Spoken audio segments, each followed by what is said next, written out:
Welcome to another video from the farm. Today we're using a chainsaw blade on a rope. Now, there's all sorts of videos on the internet already of people using these, explain how to use it, and it's dead simple. You've literally got your chainsaw that you attach a rope to either end to, like so. Pretty rubbish knot on that end, but I've got a good one on that end. As you can see, mine came with two 16-foot lengths, but I've just got some thicker rope I'm going to attach to either end because I'm going to demonstrate by chopping that overhanging tree there. Mine also came with this little sack that you can fill with stones or whatever weights you want.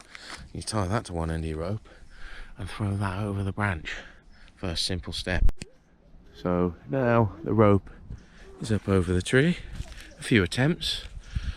Obviously you aren't throwing that overhand. You have to swing the bag and launch it.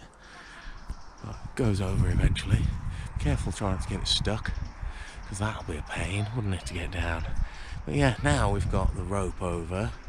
We're going to keep hoisting it over until the top of the branch is roughly in the centre of the chain.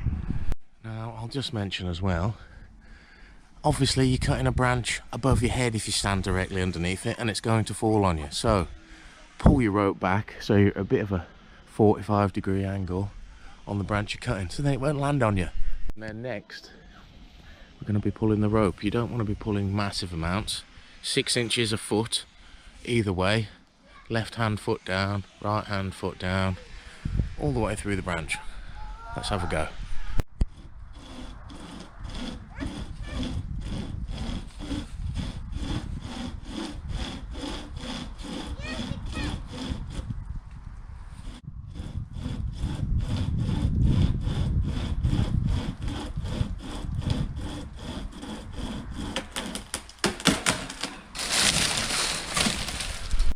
As you can see, that came down all right.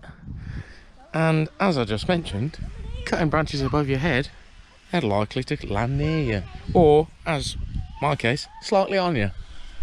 So I've got 4 or 5 more cuts to do on this tree, but I think that'll do for this video. As you've seen, nice and easy to use, if not a little bit dangerous. Until next time then, bye bye.